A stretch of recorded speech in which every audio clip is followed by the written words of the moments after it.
Hey everybody, good afternoon. Today is Sunday, May 18th, 2025, and this is Ben Capozzi with Broad Shoulders Farm in beautiful Halifax County, Virginia, USDA Grow Zone 7B.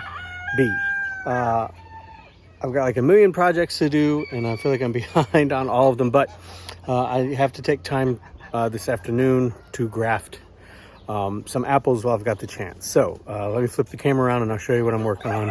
If you're interested in that sort of thing, that's the sort of thing that's coming up next. Okay, so I'm in the retirement run, and I have this failed tree that I bought. It's a grafted apple. The variety I think is Kerr Crabapple from Blue Hill Wildlife Nursery. Great nursery, highly recommend it. Probably not their fault that this failed. I'm not sure why it failed, but anyhow, it failed last year or the year before, and I just left it here thinking that I would graft it over. And now I have a bunch of shoots, including 1, 2, 3 that are almost, well, they're practically as large as most commercial rootstock you would buy, but they're all on one plant. So I'm going to graft 3 varieties of apple onto this. This is in the retirement run. It's right next to their house, which is terribly underutilized. You little monsters. And if you hear this kind of chattering in the background, it's Splot, my Muscovy mama, and her friend, and a Drake, who were having a vigorous conversation earlier, but I guess they've moved on now. But anyhow, by the way, this is a lovage plant right here. It's kind of like a perennial celery, if you're interested in what that is. But, so I'm going to graft. I've got 3 pretty neat varieties I got from a couple different sources. I'm going to graft Bae Red, Fletcher Sweet, and Bramley's Seedling onto this to give the birds a nice mix in fall excuse me, of some good apples. If I'd had more time to think more about it, I might have arranged for like a really early summer apple, like, I don't know, Akane or Red June or Yellow June, and then a nice like mid-season, and then a late one. But I didn't think that far ahead. So we're going to be kind of September, October, November heavy, but that is okay, because there are lots of other fruits in here for them to enjoy. I've got my grafting kit here, such as it is. It's hot this time of year. Normally this kind of grafting is done on dormant rootstock in late winter, early spring. We're still in, what are we in now? Mid to late spring, I would say, here in May. I've got some tape so I can make a label. So I remember what it is, though. I will record a video for myself that I have a little folder called What's Where, what plants are where, so that I remember what I do in the garden, and then I can update that on my map. I've got my scion wood here that I pulled out of the fridge, the crisper drawer where it's been hanging out. I have parafilm tape. I have a pen to make my label. I have my loppers, pruners, secateurs, I believe they call them if you're overseas, kind of fancy. I should probably sharpen them before I do this, but I don't know if there's time. I'm going to cut each of these, and then I have Elmer's glue, which is what I use to seal the end of the graft so it doesn't dry out, depending on where you take your cut from. The aluminum foil is to wrap the graft afterwards to reflect the sun and its heat, so that the graft doesn't get fried, since we're grafting a little later in the season than I'm used to. And then for an actual grafting night, I just use my handy dandy Gerber EDK.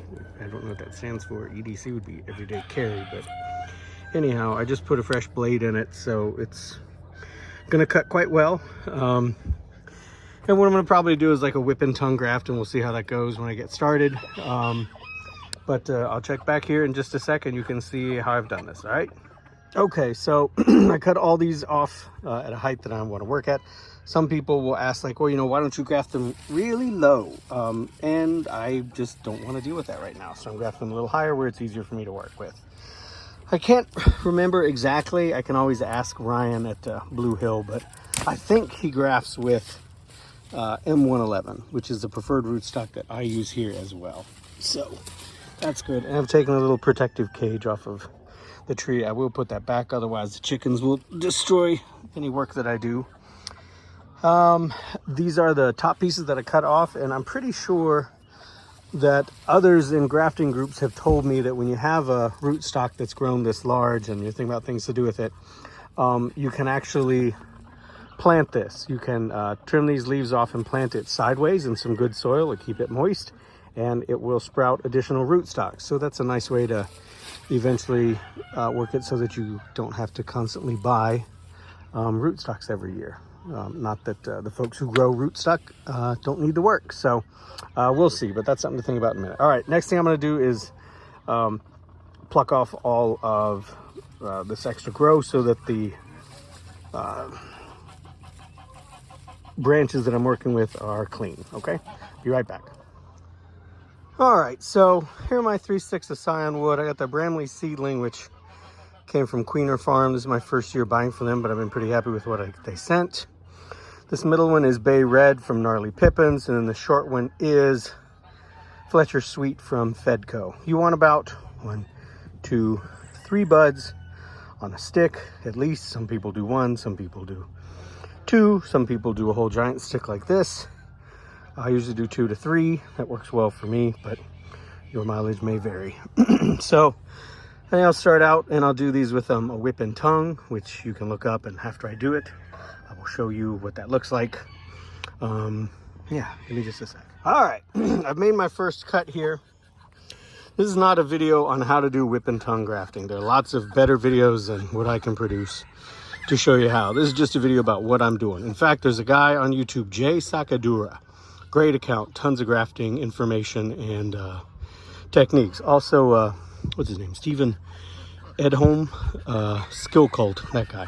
So check them out. But basically, there's the tongue, and that's just from making a little cut in the middle. And I'm going to make a matching cut, a matching piece that's going to mate with this from my Bramley's Seedling scion wood. So I'll show you that in just a sec. Okay, here's my Bramley Seedling scion cut, excuse me, the same way. Pull that apart a little bit so you can see the tongue. Now I'm gonna mate them, and I'll show you what that looks like. Mate them together, not with me. All right, I got them matched together. And on this side, you can see there's a big old gap, which is not gonna work. You need the cambiums to connect. But when you have scion that is a different thickness than the rootstock that you're working with, you have to go to one side or to other. I picked this side and not to other. So, but here they look lined up pretty well. That's what the whip and tongue looks like. I'm gonna wrap this with parafilm and I'll show you what that looks like next step. All right.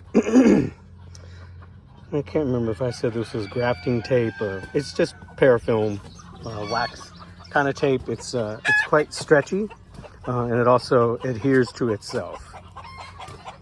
It's my preferred method, but people use electrical tape, duct tape, depending on the job, all kinds of stuff. This is what I use and I'm happy with. Yeah, so these guys now together, I'm going to put a little bit more glue on the top up here just to make sure that it doesn't dry out from the top.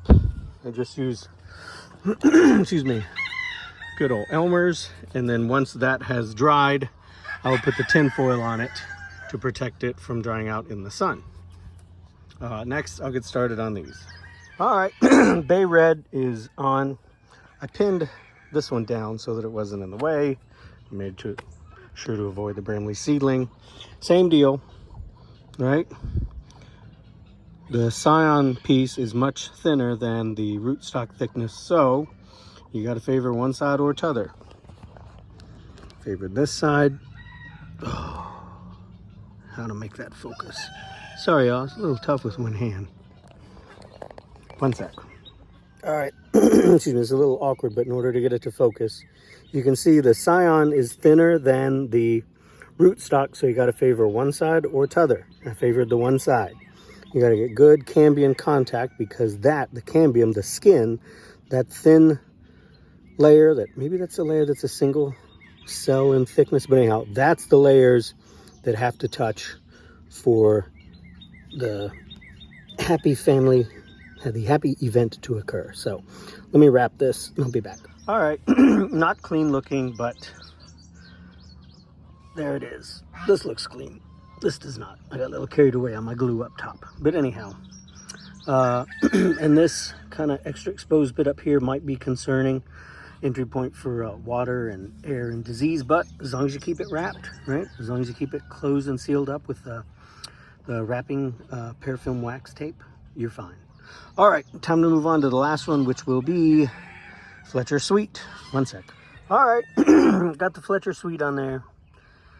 So Fletcher Sweet, Bae Red, Bramley Seedling, all three are on there. I've got a piece of comfrey root in a pot, excuse me, that I got set up last year. I'm gonna go ahead and put it down here because it's always nice to help break up the soil for the plants. And then I'll wrap the foil on these and put the guard back on. So be right back. All right, all done. Dropped in a piece of comfrey that I was growing in a McDonald's iced tea cup, and a red raspberry that I think I have killed, but maybe not. So we'll see. Raspberries make nice companion plants for apple trees, according to Michael Phillips in his great book on the apple orchardist. I put the tin foil on the tips, excuse me, to keep out the sun so that they don't just cook these. And so I need to get these in some soil if I want to try and grow rootstock from them, but I have other opportunities in case I don't get to these. And I've got about, according to my watch, 0 minutes to get down to my in-laws' house to drive my wife to work. But I just want to show you guys Fletcher. Here's my LaFletch rooster. Hi, buddy. And he is why I wound up ordering the Fletcher Sweet apple variety, because I thought maybe he would like it. Yeah, Fletcher, I'm sorry, buddy. I'll have to get you some, but your crop is enormous. You are full. I'll get you some mulberries when I come back tonight, okay? All right. Hey, Farrell.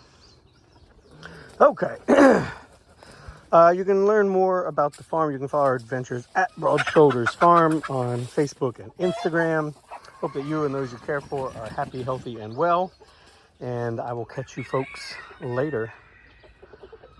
All right, gotta go. Bye, Fletcher.